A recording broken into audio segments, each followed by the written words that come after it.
This will be a really quick video. I don't plan on responding to every point that this guy made because the blog he's reading from is really not good at all and made a lot of bad points, but I just wanted to respond on just a few things. Here are 10 questions I found on a blog that atheists supposedly can't answer. Why are some things always bad? Why is there a category of badness, evil, or wickedness?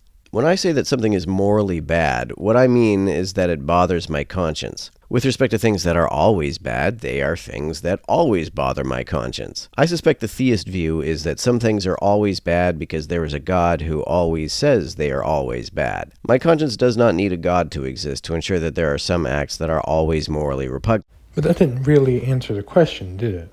I mean, you didn't really explain why something would be morally repugnant to you, or why that would matter to anyone else. Where do the laws of logic come from? They come from Aristotle and George Boole and other logicians. No. I mean, not any more than gravity comes from Isaac Newton, right?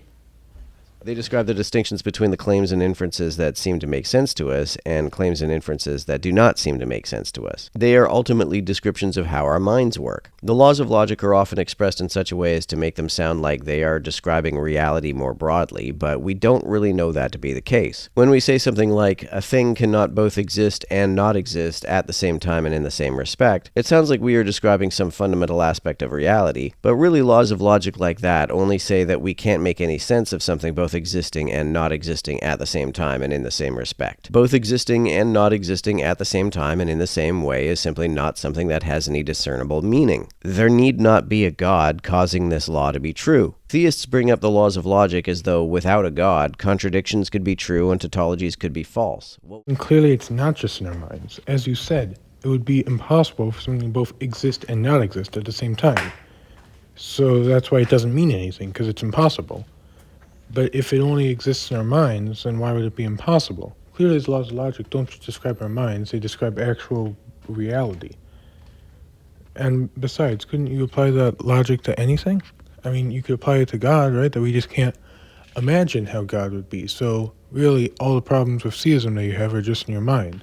Beautiful without a great beauty. Why beauty if no beauty? That's like asking, how can we call anything annoying without a great annoyer? Or how can we call anything embarrassing without a great embarrasser? When we assess some variable attribute, we don't do so by comparing it to some ultimate extreme example of that attribute. We assess it in comparison to a mean. For example, when we say that something is big, we're not comparing it to some ultimate bigness, but rather to what we perceive to be an average size for the thing we are calling big. The same goes for The argument he's responding to isn't great, but I think it's close to another argument about beauty that actually is good. That beauty is grounded in reality.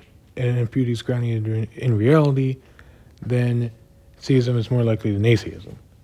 And that's just based on the few arguments that you can find for beauty being grounded in reality. I mean, there's a few YouTube videos about it I could link in the description.